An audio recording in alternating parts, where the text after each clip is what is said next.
Hey everyone, welcome back to CryptoCache. Thank you very much for joining me here. Hope you're having an amazing day. We're going to take a look at Bitcoin, see what's going on. If you're new to the channel, not a financial advisor, just love teaching people how to trade. Hopefully you can learn a thing or two here today. If you want to become a much better trader, I send out signals. I have a trading academy and a community. Amazing experience. Link in the description below, CryptoCache.tech. Now taking a look here, of course, at Bitcoin. Pretty straightforward from yesterday. Not much has happened. Obviously, we've had a continuation pattern to the upside, and it did continue to push higher. We were expecting it to do so, and we could actually see this happen for another 24 hours. I don't think we should expect to see it for much longer, just based on the news and everything that's going on. Of course, we're kind of on this, I wouldn't say razor's edge, but it's absolutely at a point where anything could happen. So we just want to be careful and cautious of taking entries, have tight stop losses if you do, and or just, dollar cost average is probably the best recommendation. But all that aside, let's go ahead and jump in and kind of see what's going on here. So first of all, with Bitcoin on the one-day chart, we're still below the 50-day set moving average. We will be for a little while longer, if nothing else. Once again, that is basically going to be shaping up right here around 40,000, 41,000. All right, let me go ahead and shift over here to my chart that has some of these diagrams here, and I'll explain where we're at with some of these things here. So once again, the 200-day set moving average is far enough behind. We don't need to worry about that, but the 50 is relevant, and that's trending right around 40,500. So once again, it kind of reaffirms that resistance from 40,000 to 41,500, right? We got like somewhat of a channel there that we can expect some resistance if the price comes back in there. So once again, that was a previous support level. Now it's considered resistance, okay? Taking a look here at RSI, you can see that RSI is bouncing off of 30. Well, it was 35, somewhere in that range, but you can see we're seeing somewhat of a recovery there, and it's trending back up closer to 50. While we're not even close to 50 just yet, it is still something to recognize in the fact that that could be a resistance too, which is also probably fairly synonymous with 40 to 41,500.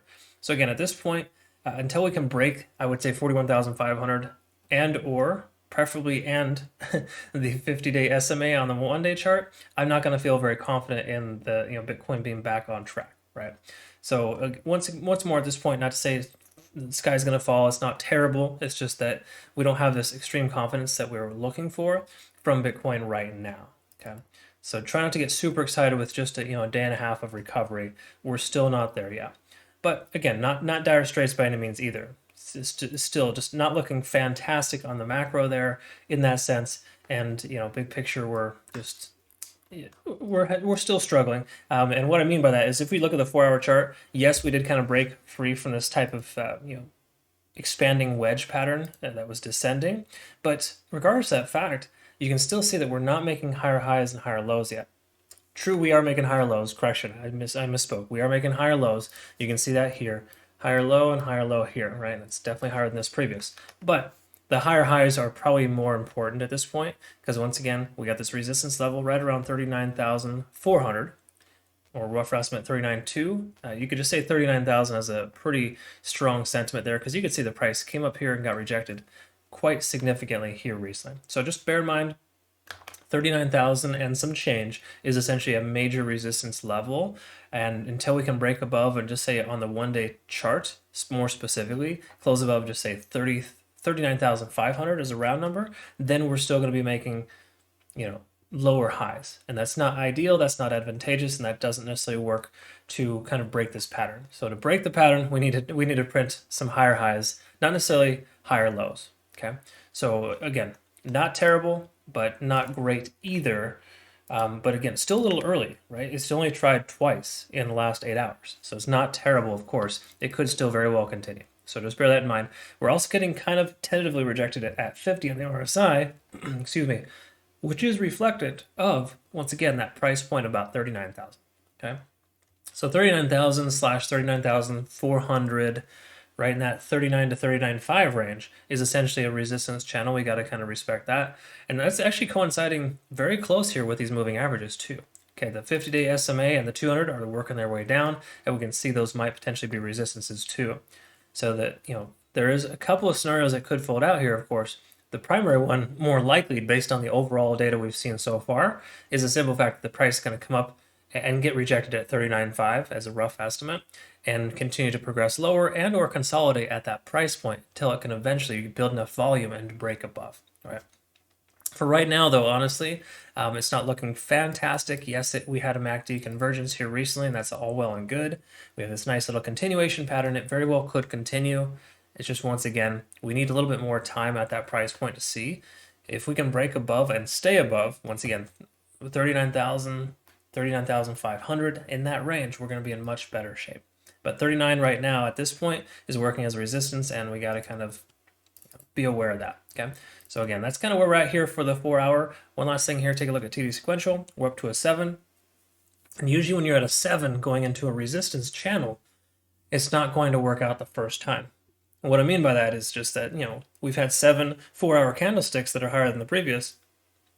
And in that sense, if we kind of consider the fact that we've had, 24 hours of bullish continuation, and we still have yet to break this high, or at least the most recent high, then we got to recognize the fact that, hey, if we can't break that in the next 8 hours, then the likelihood of it pushing past through that is lower, okay? Again, there's no guarantees, of course. I've seen a 9 on TD sequential, it just keeps on going. That can totally happen. But for the most part, anytime we've seen a 9 previously, we get a reset and it turns around, at least tentatively, right? Got a 9 here, we went sideways.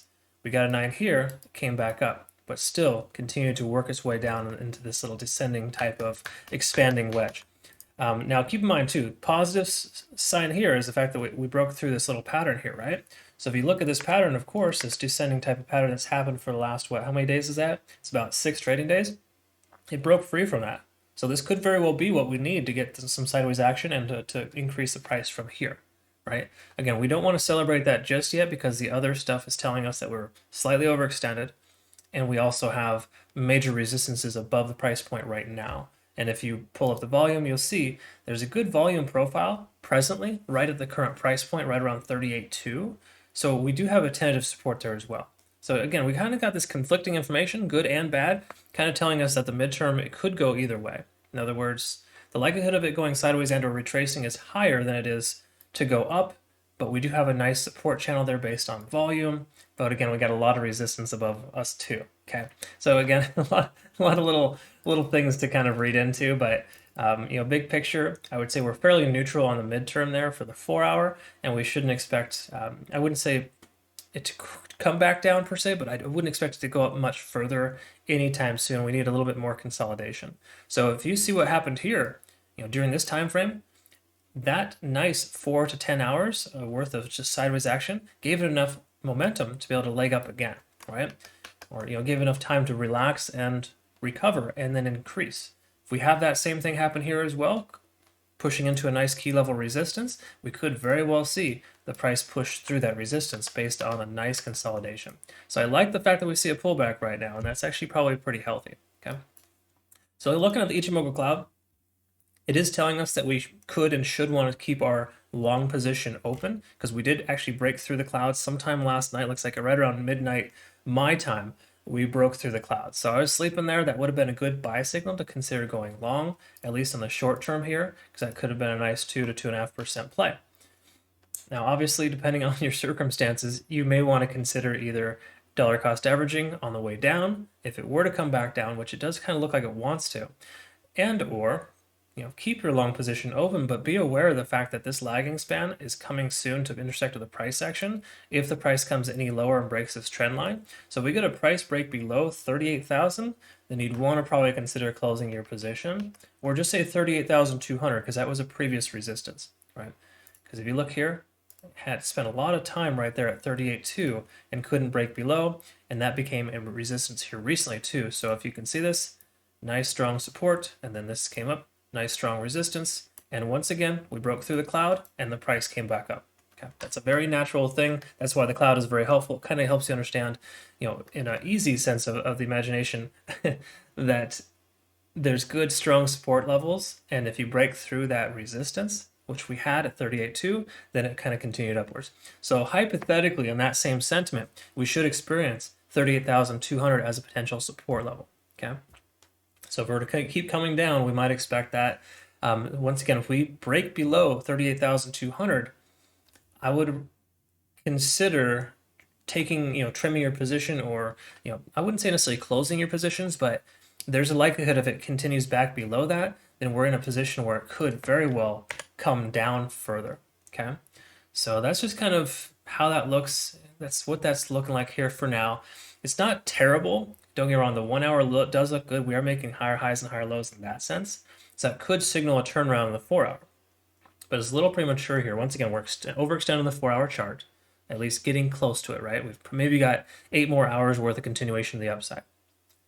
The 1 hour chart is telling us we might be expecting a pullback down to 38.2. If 38.2 doesn't hold, then that would be a consideration to maybe consider either a short position or just stay on the side and wait for it to kind of happen, right? I'm not telling you to close your position because once again, the cloud does tell us that we want to keep our position open, okay? And we also do need to, effectively come fairly low. We got to break 38,000 to be essentially within and or below the cloud for now. So again, we have mostly good signs on the micro.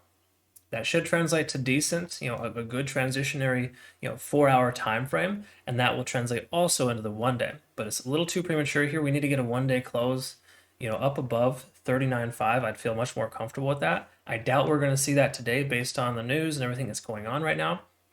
But still, a slow progression to 39,000, 39.5 would be perfectly fine.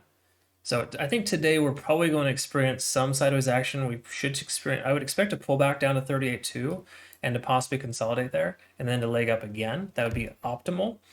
Suboptimal, of course, is if the price comes down below 38,200 and breaks 38. That would be a case in point where we might see a continuation to the downside. There's a couple different scenarios that could play out. I'm really excited to see what happens. But for now, that's kind of where we're at here. Once again, the constant recommendation for my community members as well as just those who are subscribed and watching. Please consider taking caution in this environment. Don't go all in on your trades. I teach this in my trading academy. Slowly add to your position as the price goes down lower. All right? Find the price points that work for you. Set limit orders so you get filled if we were to get a candle wick down. Would have been nice to get a candle wick down to about 36.5, right?